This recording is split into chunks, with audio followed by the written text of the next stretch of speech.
Have you ever felt dismissed, invisible? Like your past achievements meant nothing in the face of present judgment?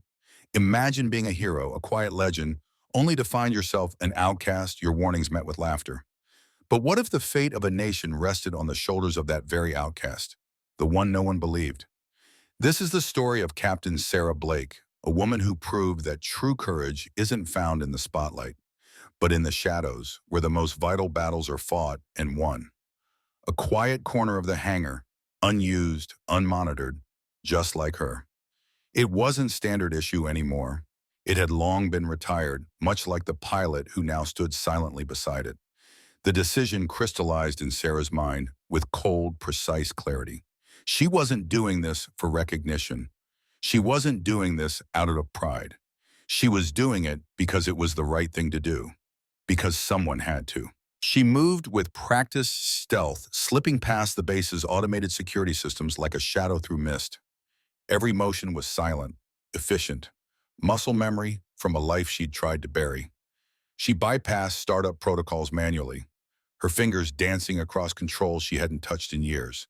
As the rotors of the Blackhawk began to spin to life, a distant voice crackled over the radio. "Someone call command! She's stealing a helicopter now."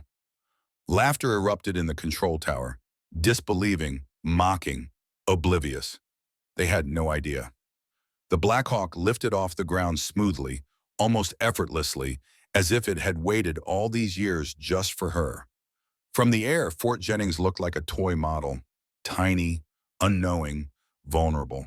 Sarah guided the aircraft away from the tarmac, her eyes focused, her mind racing through variables. She knew retaliation would come swiftly. And it did. Two Apache gunships were scrambled almost immediately, their sleek profiles appearing on her radar with hostile intent. She didn't try to outmaneuver them, she couldn't. Instead, she flew steady, deliberate, right into their path. The Apaches flanked her on both sides, preparing to force her down. And then, they saw it. Painted on the side of her Blackhawk's wing, weathered but unmistakable, was a faded insignia.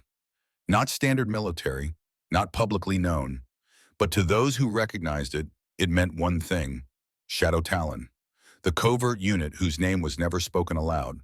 The moment the gunship pilots laid eyes on it, the entire sky seemed to freeze. Radios fell silent. The tone shifted. Who was this woman? And what mission was she on that gave her the authority to defy protocol? Captain Sarah Blake, 38 years old, was not just a disgruntled ex-pilot. She had once been the best in an elite unit so secretive, even its own personnel files had been scrubbed clean. She had flown into war zones that didn't exist on any map, completed missions that were officially denied, and returned home carrying the weight of victories no one would ever know about. Shadow Talon didn't make headlines, they prevented them. After her final mission, a classified operation that had left her both decorated and damaged, she'd vanished from the cockpit. The silence that followed was deafening. Whispers spread. Some said she cracked. Others claimed she'd been disavowed. The truth was more complicated, and no one had ever dared ask. She had taken a quiet job as a maintenance tech at Fort Jennings, repairing birds she used to command, trading her flight helmet for a grease rag. Among the new generation of soldiers, she was an afterthought, just another relic. Comments, smirks, dismissals, they piled on like dust, slowly erasing the legend she'd once been. But she remembered everything. So when she discovered tampered communication arrays and mismatched serial numbers deep within the aircraft systems, her instincts flared like a switchblade. Someone was planning something illegal, something dangerous, and no one was listening. Lieutenant Colonel Martinez barely glanced up when she brought him the evidence. "Captain Blake," he said flatly, "you're not intelligence anymore. Stick to maintenance." "I'm telling you, sir, these aircraft have been altered. Someone's using them to move classified intel off base." Martinez finally met her gaze, the faintest smirk tugging at his lip. "Blake, we all know you miss being relevant, but spinning conspiracy theories isn't going to get you reinstated." And just like that, her warnings were discarded. Word traveled fast. In the mess hall, young officers treated her like the punchline of an old war story. "You hear Blake thinks there's a spy ring in the motor pool?" Captain Jensen laughed, his bright uniform practically still smelling of academy polish. "Shadow Talon," Lieutenant Thompson sneered. Is that even a real thing? Sounds like a Saturday morning cartoon. Probably made it all up to feel important, someone else chimed in. Sarah didn't respond. She sat alone, eating her dinner with quiet focus, her back straight, her eyes unflinching. The laughter around her didn't reach her. She'd faced fire from people with much deadlier weapons than words. But as her eyes scanned the room, she noticed Jensen acting strange, glancing at his phone repeatedly, then slipping a small black device into his jacket when he thought no one was looking. Her training responded immediately. Surveillance protocol, behavioral tells. She had seen them all before. Over the following days, she pieced everything together. She tracked aircraft assignments, cross-checked access logs, monitored shift overlaps and late-night maintenance schedules. The data was irrefutable. Someone was planning to use a routine training flight to smuggle classified material. When she brought her findings to Security Chief Williams, he didn't even pretend to listen. "Blake, you're chasing shadows. Stop digging where there's nothing to find." That night, Sarah stood in the maintenance bay alone, staring at the aircraft prepped for tomorrow's mission. The same one with the compromised components. The same one that would carry classified intelligence away under the guise of a simple drill. No one believed her, but she didn't need belief. She needed action, and so she acted. Now high above Fort Jennings, with two Apaches holding their fire, the insignia on her Blackhawk told the real story. This wasn't theft. This wasn't madness. This was duty. And every second she stayed in the air bought more time to expose the truth. Captain Sarah Blake, cast aside, doubted, mocked, was flying again. And this time the mission wasn't classified. It was personal. Tucked away in the farthest corner of the hangar, the Blackhawk rested like a sleeping relic of another era. Though officially decommissioned, it remained flight-worthy, thanks entirely to Sarah Blake. She had poured countless hours into its maintenance, not because anyone asked her to, but out of sheer professional pride. Every bolt tightened, every component polished, every system tested. This aircraft was her silent companion, a machine that reminded her who she had once been. As the base dimmed into the quiet lull of evening and the buzz of activity gave way to silence, Sarah made her decision. Some missions, she knew, weren't meant to be shared. Some battles had to be fought alone. By morning, word had spread like wildfire, but not the kind she had hoped. Instead of taking her warnings about the potential breach seriously, the mess hall buzzed with cruel laughter and biting sarcasm. It was open season on Captain Sarah Blake. "Did you hear? Our resident mechanic thinks she's uncovered an international conspiracy." Captain Jensen boomed with a theatrical laugh that echoed through the entire dining area. Lieutenant Thompson joined in, his voice laced with mockery. "Former Shadow Talon," he said with exaggerated air quotes, barely holding back a smirk. "Sounds like something out of a video game. Maybe she's been playing with too many action figures." "She ought to be writing fiction instead of tightening bolts," added Lieutenant Rodriguez, sending their table into fits of laughter. Sarah sat alone, tucked into a corner with her tray, slowly working through her breakfast. Every word thrown her way sliced deeper than the last, but she showed no outward reaction. This wasn't the first time she'd been ridiculed. She had long learned to wear silence like armor.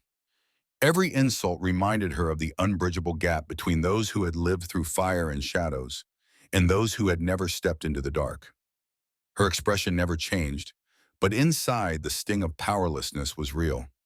She swallowed it down like bad coffee, bitter but necessary. There was too much at stake.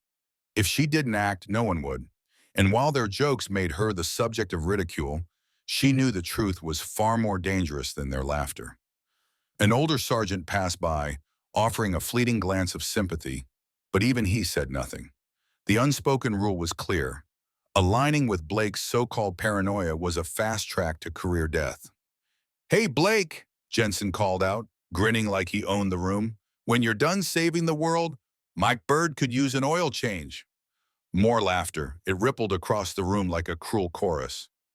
Sarah looked up, her steel-gray eyes meeting Jensen's with unwavering calm. Then she returned to her meal without saying a word. Her silence wasn't weakness.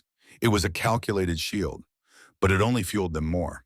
"I heard she used to be some hotshot pilot," Rodriguez said, loud enough for others to hear. Thompson leaned in. "Yeah, hard to believe. Looking at her now. Probably crashed her way out of the cockpit." Sarah set her fork down. Her breakfast was finished. She rose from the table with composed grace and moved toward the exit. As she passed their table, Jensen couldn't help himself. "There goes our resident conspiracy theorist," he stage whispered, his voice dripping with sarcasm. "Maybe next she'll find aliens." The mess hall erupted in goggles and whispered jabs. But Sarah didn't flinch. Her stride was steady, her posture unbroken. No matter how loud their laughter got, she walked out with her dignity untouched. Yet beneath the surface, she felt a ticking clock. Time was running out. That night, when the base slipped into its quiet rhythm and most of the personnel retreated to quarters, Sarah kept to the shadows. She observed silently as Jensen and two others loitered near the aircraft she had flagged. Their movements were quick, calculated. They were installing something, covertly, into the communications bay. And the next morning's inspection? It had been curiously delayed, a delay that wasn't just suspicious, it was strategic. Sarah's window of opportunity had arrived. While the others were distracted and the base was lulled into false calm, she slipped into the hangar. There it stood, the old Blackhawk. Forgotten by command, but not by her. She moved toward it with purpose, her boots whispering across the concrete floor. Her hands began the pre-flight checks, working with the automatic precision of someone who had lived half her life in cockpits. Every switch, every system responded like muscle memory reborn. The training she had once lived and breathed surged back into her blood. This was what she had been forged for, flying under the radar, gathering intel, and acting when bureaucracy stood frozen. This wasn't just rebellion, it was responsibility. Climbing into the pilot seat, Sarah initiated the startup sequence. The low whine of the engines rising was like a song she hadn't heard in years. She was moments away from being labeled a criminal, a thief of military hardware. But she knew better. She wasn't stealing. She was reclaiming the one thing left to her that could still make a difference. The Blackhawk lifted slowly, its rotors slicing into the stillness of night. With steady hands, Sarah guided it out of the hangar and into the dark sky. Within seconds, alarms pierced the quiet.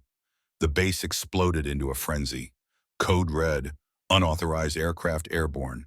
She was already gone. The control tower burst into sudden chaotic uproar. "Departure, all units respond." The radio flared with urgency. "Someone contact command. She's stealing a helicopter. Right now." The voice was tight with panic, disbelief bleeding through every word. But mixed with the alarm was something strange. Laughter, muffled and nervous, trickling from the tower staff who had just realized who the culprit was. It wasn't an infiltrator or saboteur. It was Captain Sarah Blake, the quiet, unassuming maintenance tech, the one nobody ever gave a second thought to, and she had just lifted off in the base's old U-860 Blackhawk.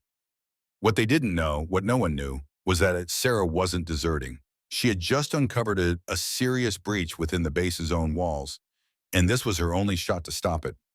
"Scramble the Apaches," came the urgent command from the duty officer. "Intercept and force her down immediately." Two Apache gunships roared to life, blades slicing the night air as their pilots were briefed mid-run. Their orders were blunt and absolute: stop the stolen aircraft by any means necessary.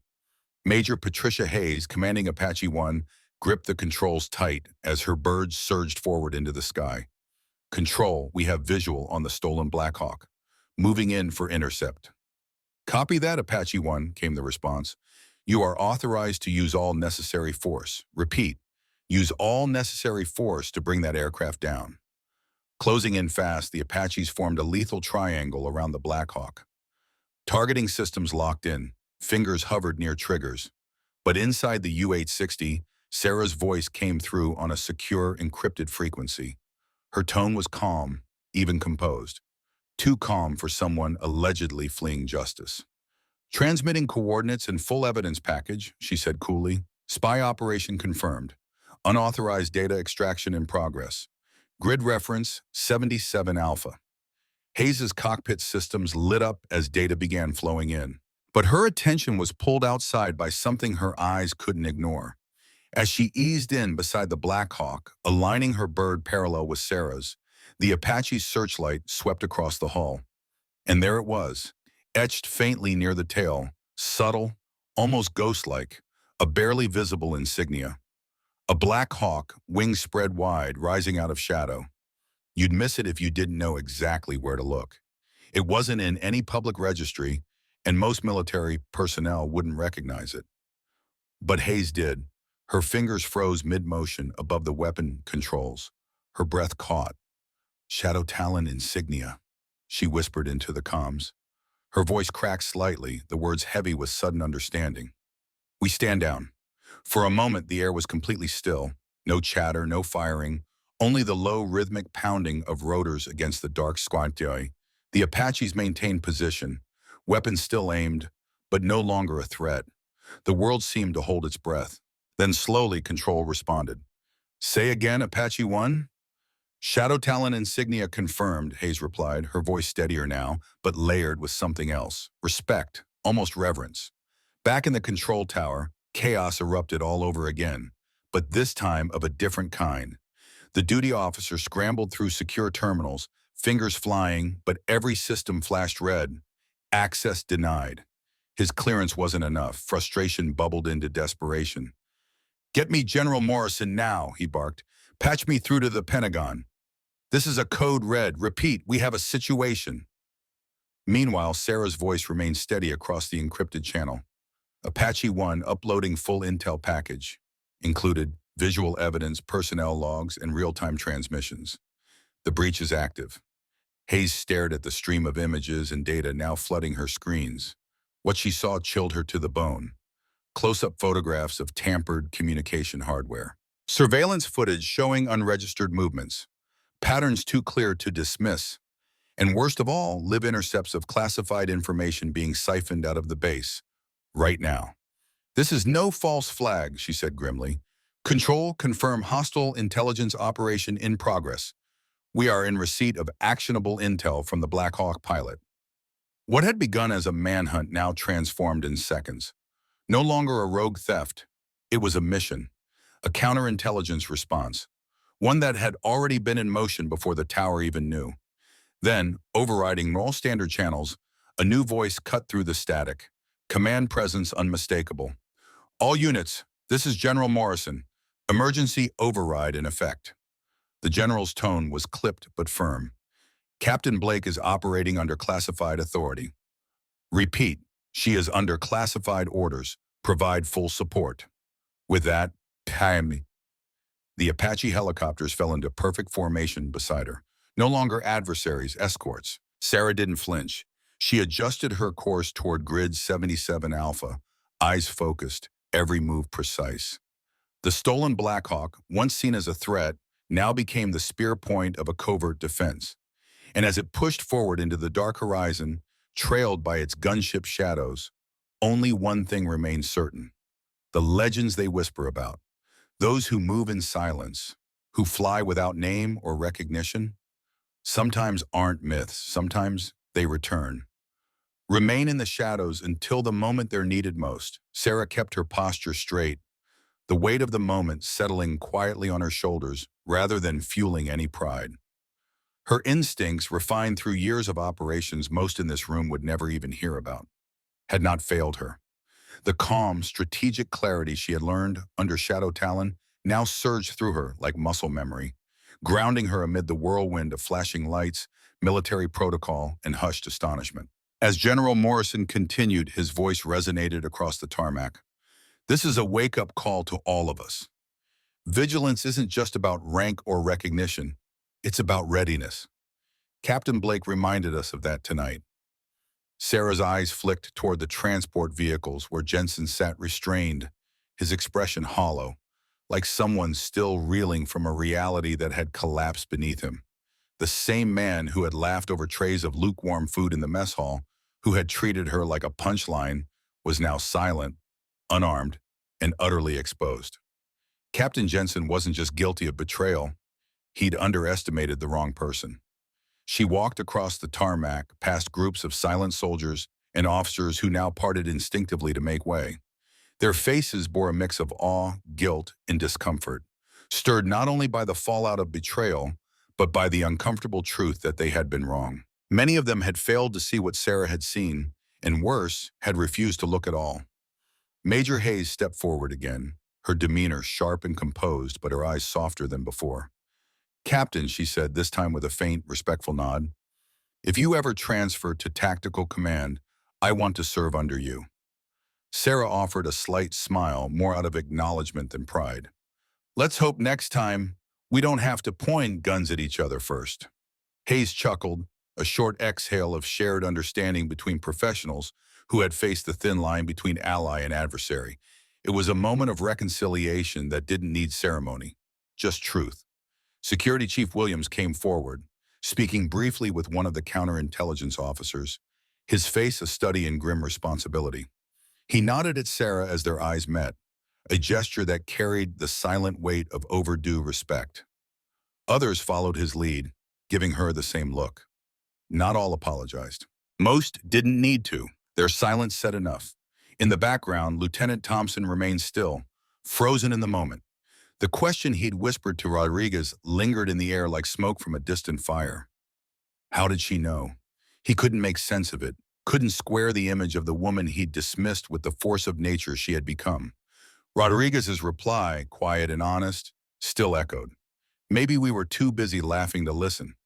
Sarah had heard the whispers, the mockery, the sideways glances, but she had never let them steer her course. Her work, meticulous, precise, and tireless, hadn't been for their approval. It had been for something far greater. Now, under the floodlights of a reclaimed night, surrounded by the very people who once doubted her, Captain Sarah Blake stood not as a woman seeking redemption, but as the one who never needed it. He spoke with a steady voice, his gaze locking onto the officers who had mocked Sarah moments before. "We serve in shadows." His words hung heavy in the room. "Shadow Talon never leaves the skies. We only wait for the right moment, the right person, to remind everyone what true service really means." Turning back to Sarah, the general's tone softened. "Captain, I'm formally requesting that you join our Special Operations Assessment Team. Your skills are too valuable to be wasted on routine maintenance." Sarah weighed the offer carefully. "General, I appreciate the recognition, but I find meaning in the work I'm doing. Sometimes the most important service happens unseen, when no one is watching."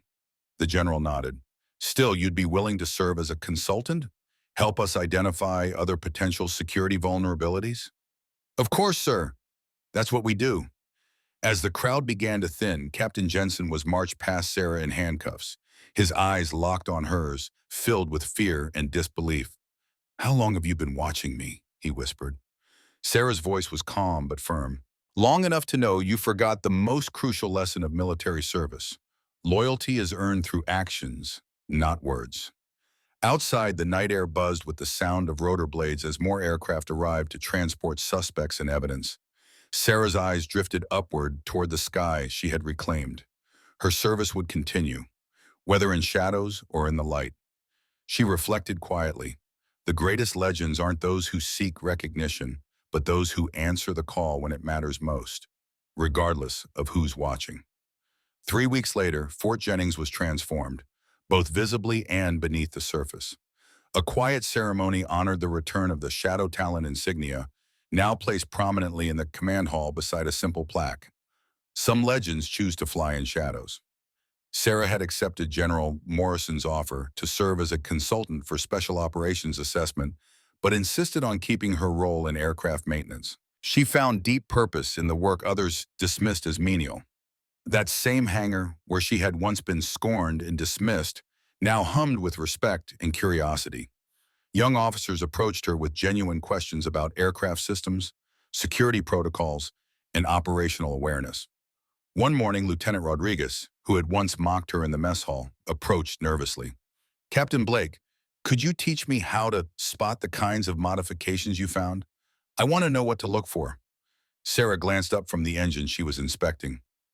"What made you change your mind, Lieutenant?" Rodriguez sighed. "Honestly, watching you get dragged away in handcuffs would have been easier than watching you save our careers while we stood by and did nothing." Sarah nodded thoughtfully. "The first thing to understand is that security isn't about grand gestures. It's about noticing when the little things don't add up." In the days that followed, more officers sought her out. The woman they dismissed as a washed-up mechanic had become an unofficial instructor, sharing insights no manual could teach. Major Patricia Hayes, an Apache pilot profoundly affected by recent events, became a regular visitor to the maintenance bay. One afternoon she asked, "How did you stay so calm when they were targeting you?" Sarah smiled gently. "Because I knew you were good pilots doing your job, and good pilots recognize the truth when they see it." Hayes hesitated. "Weren't you afraid we might shoot first and ask questions later?" Sarah's smile deepened. "In Shadow Talon, we learned that sometimes you have to trust the system, even when parts of it are flawed. It's a lesson I carry with me every day." Lieutenant Thompson, who had once been one of Sarah's harshest critics, stepped forward unexpectedly. His voice was steady but sincere. "Ma'am, I've been reflecting on everything that happened, and I owe you an apology, not just for the jokes, but for the mindset behind them." Sarah paused her work and gave him her full attention. "I've been in the military for 8 years," Thompson admitted. "I thought I understood what service meant. But watching you risk everything to protect operations you weren't even officially assigned to, it made me realize I'd been confusing rank with true value." Sarah looked at him, searching his eyes for honesty. "So what do you want to do about it?" "I want to transfer to counterintelligence," he said firmly. "I want to learn to see threats the way you do. And I want to make sure that when someone raises a legitimate concern, it's actually heard." There was a quiet determination in his voice, and Sarah saw genuine remorse beneath it. "That's good, John Thompson. But remember, the best intelligence officers are the ones who listen more than they speak." The base that had once been split between those who recognized Sarah's worth and those who dismissed her was now united in understanding what true quiet service meant. Sarah resumed her work with renewed resolve, knowing that respect earned through action outweighed any medal or ceremony. She had proven that legends don't need loud applause, only the courage to act when it counts, regardless of the impact on their reputation. Above Fort Jennings, the sky remained secure, guarded by someone who had chosen the service without seeking glory.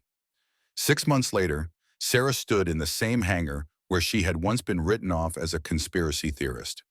Now she was addressing a room full of incoming officers during their security awareness training.